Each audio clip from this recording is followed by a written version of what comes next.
Barricades! Mula!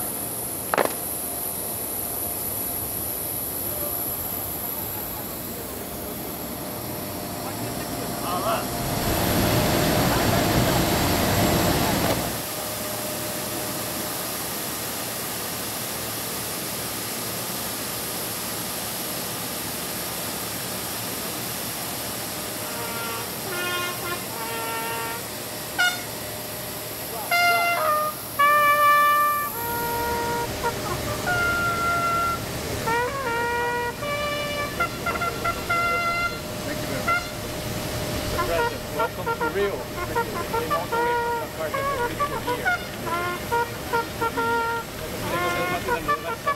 Rio Pak, semoga lancar Pak. Mantan Rizal, mantan Brazil ya? Mantan Malaysia yang sini. Ayo, Malaysia yang sini. Sama Diana. Selamat datang Pak. Siap.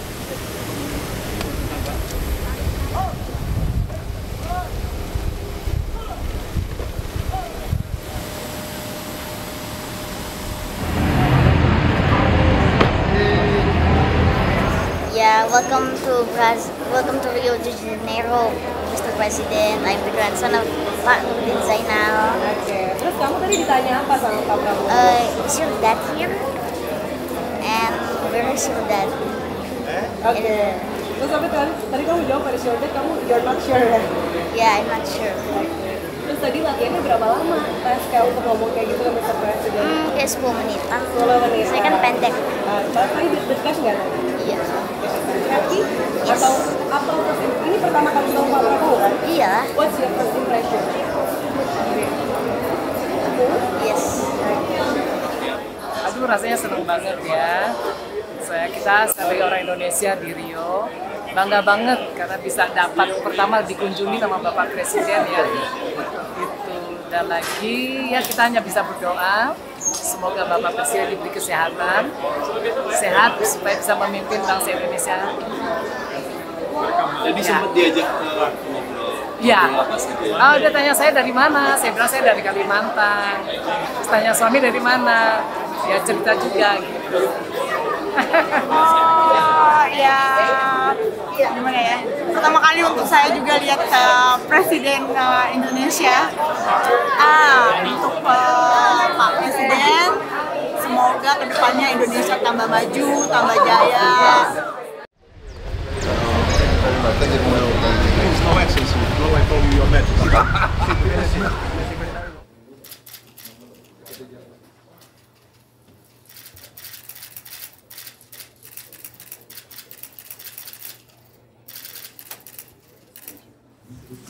First of all, Your Excellency,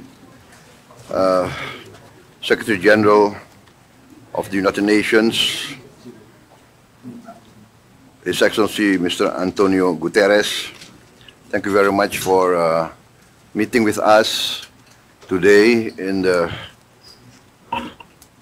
middle of your very busy schedule. I understand you flew 20 hours from Baku, so I really appreciate this meeting.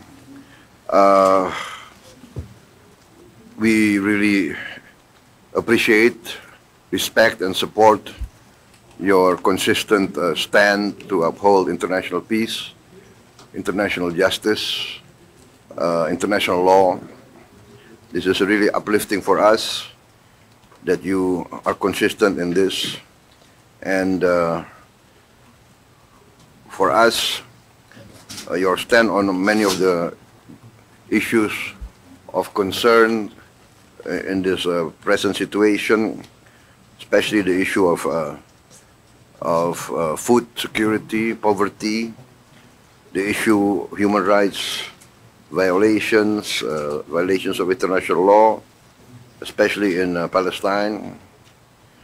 And we reaffirm Indonesia's commitment to support all United Nations efforts, and we are willing to support.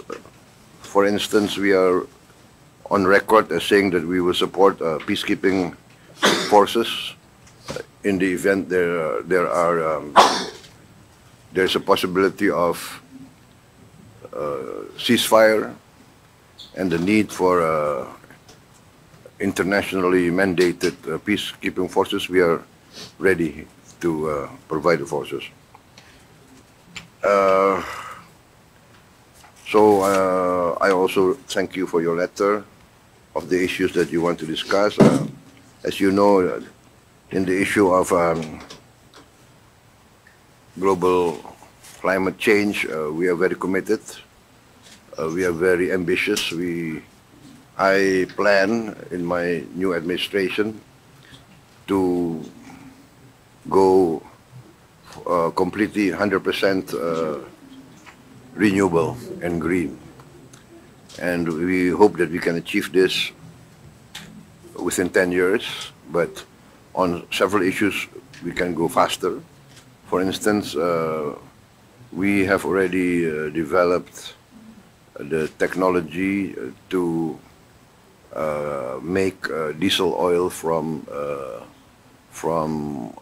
plants, from palm oil, diesel oil, and we are also now developing to produce benzene, gasoline from palm oil, but the economic cost is still not attractive. So we have to find a new, better procedures.